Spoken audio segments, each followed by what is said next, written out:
Welcome to Love and Other Investments, where we talk about finances, but more importantly, how finances impact relationships. My name is John, and I'm a financial planner. And my name is Jeff, and I'm a licensed marriage and family therapist. Hi, I'm John. And I'm Jeff. Welcome to Love and Other Investments. And today, Jeff and I are going to talk about a topic that gets into how you were raised. We've said this before, but the way that you were raised is obviously a little bit different than the way your spouse was raised. But how does that impact the way that we raise our kids? You know, my mom and dad raised me a certain way, and they put me through a certain school and dressed me a certain way and fed me certain stuff and vacationed a certain way. And I have feelings about that. How about you, Jeff? No, I don't have any feelings about that. So, I'm very curious about your feelings about that, though. Well, I think, we all grew up a certain way. And we look back on our childhood, and I'm sure there's parts of it that everybody looks back on, fondly. And I'm sure there's parts of it we all look back on and we wish it hadn't gone that way. And, we get married and we start having kids and we start thinking about what we want our kids to experience. But I think there's a certain mystery that I don't necessarily know how my spouse was raised. We've maybe talked about it, maybe we haven't. Did they go to a private school or did they go to a public school? What kind of vacations did they experience? What does that word even mean to them? Sure.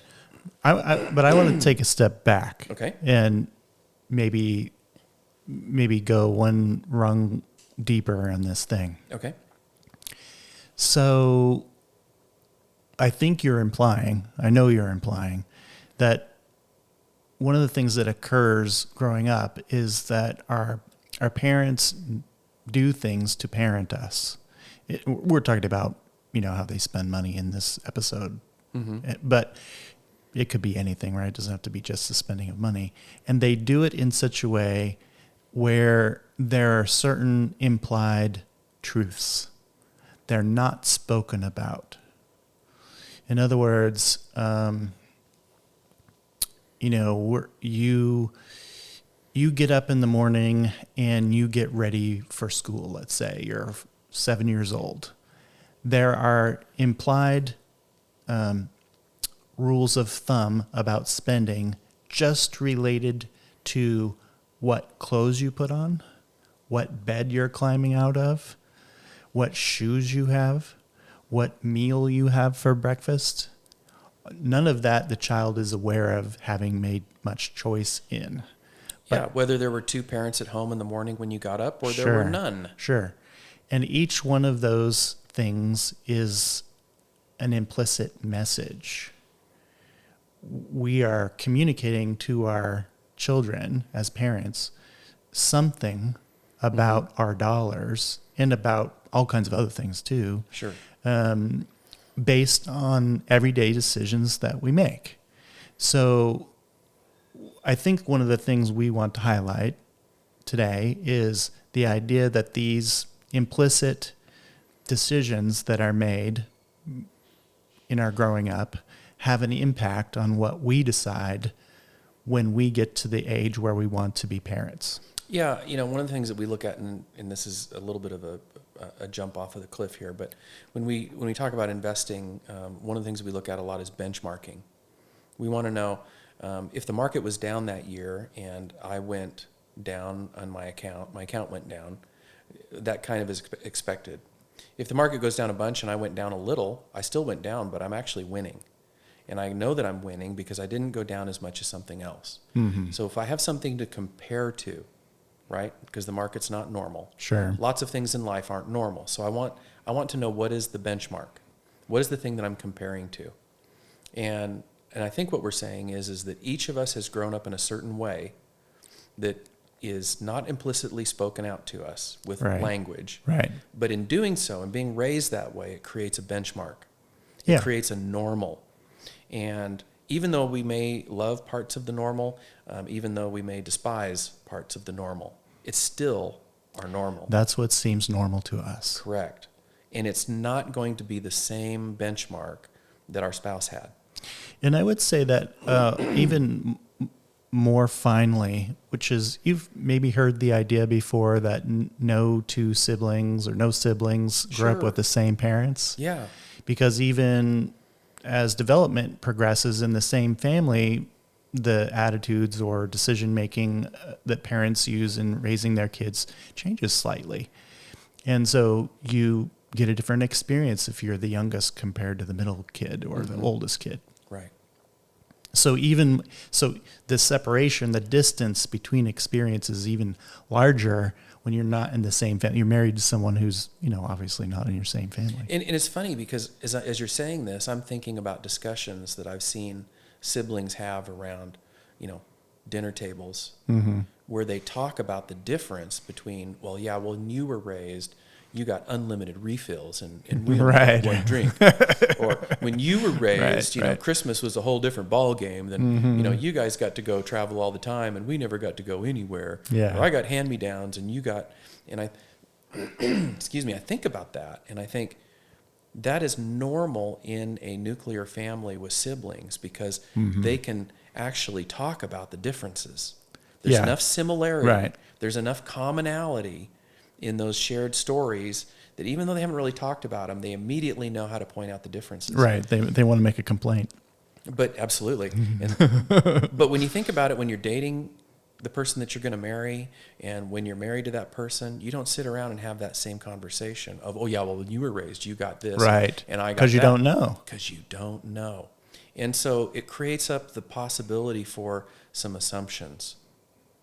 And I use that word with a pause because it is a dangerous, dangerous word. Do you ever see this in your practice that somebody assumed that something was going to go a certain way and, feels absolutely railroaded by the other person and it doesn't? No, I've never seen that.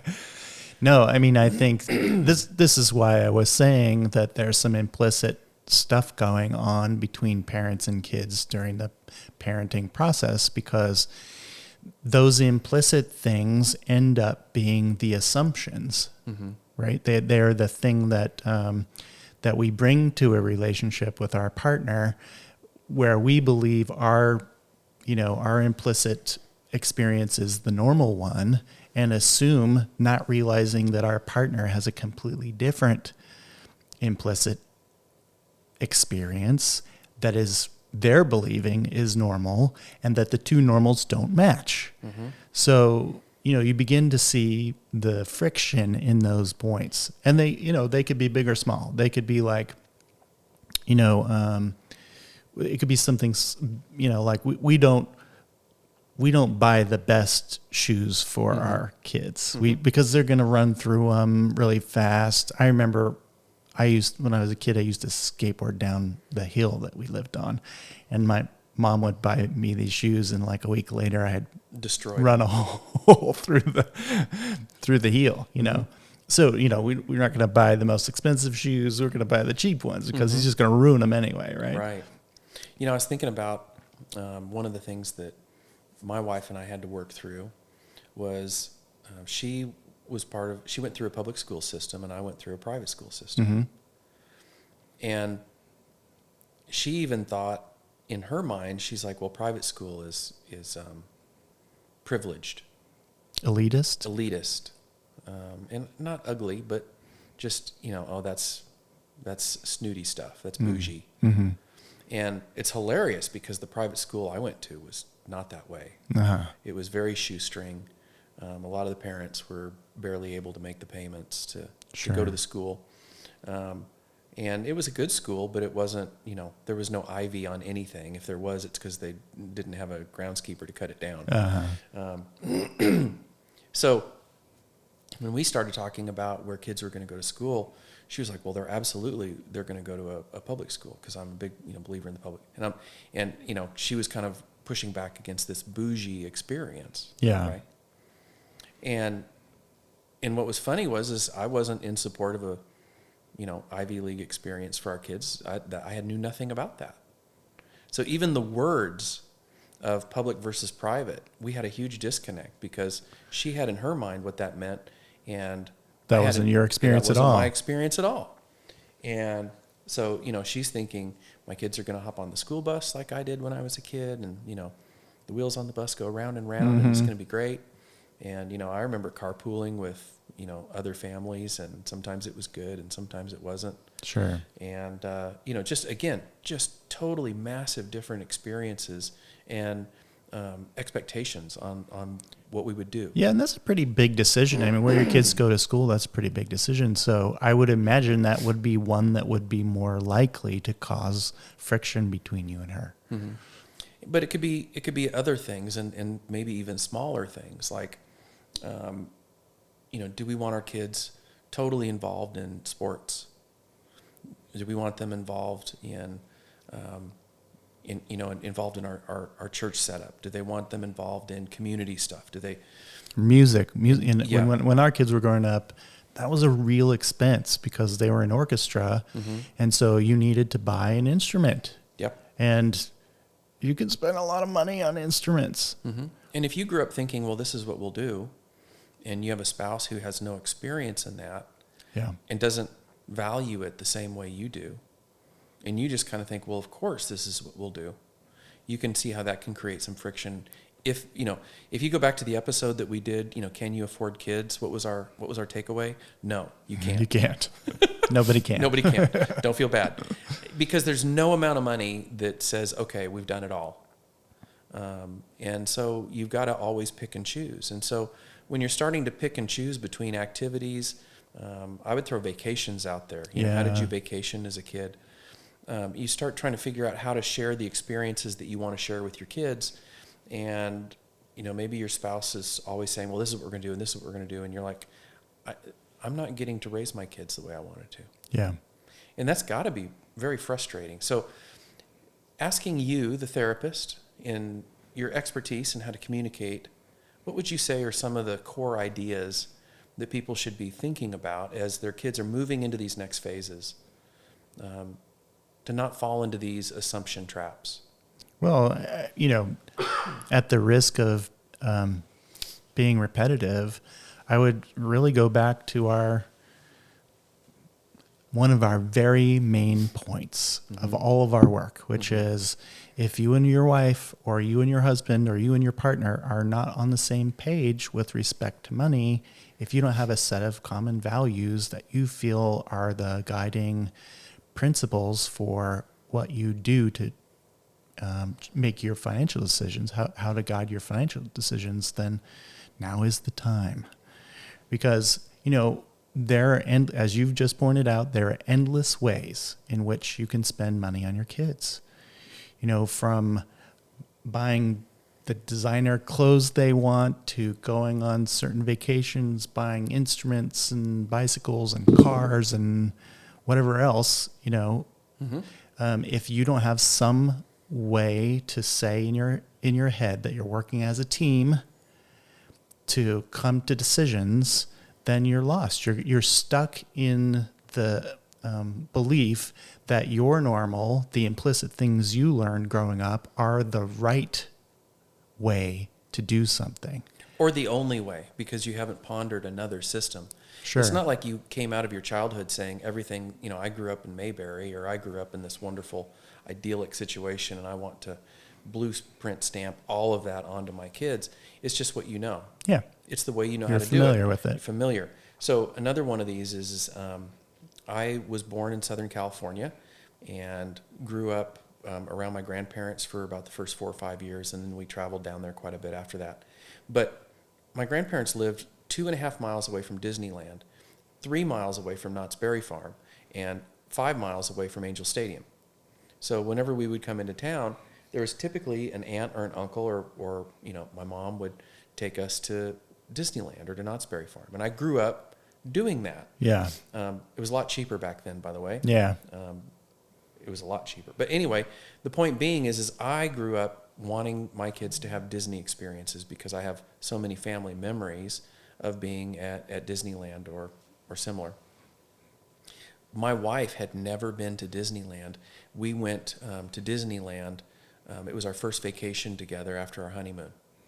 And I don't want to say I had to drag her kicking and screaming to Disney, But she was like, we're adults. Why are we doing this? This is dumb. This is for kids. This is for kids. Now, luckily, she had an absolute great experience. Oh, that's good. And so we were able to put together, a piece of my childhood that we were going to imprint or share with our kids. And then we've done lots of things that come out of her background. But we ended up making a blend out of things that each of us thought was important or valuable. That's good. So, the thing is I think that's really important is you need to be having conversations. You talked a lot about, what you thought was important there. I want to add the other word that we have used so many times, and that's curiosity. And that is anytime you're starting to go, it'd be really fun to do with the kids. What I really want to do this next summer, or what I really think we need to be thinking about ahead of time for college or whatever. I think you need to, in that moment, as you're starting to plan what makes sense to you, is you need to stop and have a moment of curiosity and say, how do you think this should go? What is your normal? What is your normal? What was your experience? What did your family do? Did you like what your family did? Yeah, would you want to do that again? Exactly. Yeah. Don't assume that the way you did it is the only way to do it, that it's the better way to do it, or that the way your spouse did it somehow challenges your position. It reminds me too that sometimes what you did as a kid is the opposite of what you would want to do now, but it's still the defining feature, right? So if your family did something a particular way, going back to the school example, you go to private school and you absolutely hated private school. You never want your kids to go to private school because it was so horrible. You never want them to go through that. Then that experience is defining your decision to send them to public school. Right. And I think all of that implicitly needs to be thought through. What is right for your child? What is right for your budget? What makes sense for your relationship with your partner? Instead of thinking, I'm just going to, I had such bad experiences, that's what's going to decide this. It has to be a collaboration between partners. And this is a little bit nuanced and granular, but I think it's still really important, and that is when your spouse uses words, don't assume that you know what those words actually mean. So, for instance, I would say to my wife, I went to a small Christian school. I went to a private school. And that drummed up a certain image to her, which, quite frankly, was not at all what my experience was. Right. And if I were to say, well, I went to Disneyland a lot as a kid, people go, oh, you must have grown up around money, and, that sounds expensive. Not the way we did it. Yeah. It wasn't. And so when you hear the word, be curious to go further. Tell us what that was like. Did you enjoy that? What did you get out of that? Why was that meaningful? Would you want our kids to experience that? Or, what didn't you like about it? I think it's all of these things of getting back to one of the core questions I love to ask when people are thinking through stuff like this is, what outcome do you really want? What do you want to experience? What do you want your kids to experience? I think that's helpful because it allows us to set aside what our past was and say, okay, well, given my past, I have X thoughts and feelings, but can I set them aside for a moment and say, this is really what I want? Yeah. It's, if I'm doing that as a part of a team and we already have values in mind that are going to be guiding this kind of decision, then it helps to counteract that kind of set of feelings or assumptions that one has that it ought to be one way or another, that there's a right or a wrong, and helps you decide, I can see something together with my partner that we both agree is fantastic for our kids. Right. So the number one thing that I want to say is just don't assume anything, ever. Yeah, talk about it instead. Yeah, and when you talk about it, be prepared to talk about your past and be prepared to listen to your partner's past. Be curious. Be curious and listen for the things that were good that they experienced and listen for the things that they don't want to repeat, and do the same with yourself, and let them be part of that sounding board so that when you get done, you know that each of you have been heard, that there will be compromise. There'll be times when you do it their way and times you do it your way. And there'll be times where you don't do it either way because you didn't like the outcome that you got, and you're just going to wing it and try something new. That's totally fine too. Yeah, for sure. But it will be your joint decision that gets you there. And that's so much easier to work your way through. And better. Yeah. Yeah. All right. Thanks, Jeff. All right. Thanks. See you next time. Okay. Hey, thanks for listening. Please leave us a review and follow us so you don't miss an episode. If you'd like to learn more about us, please visit relational-media.com.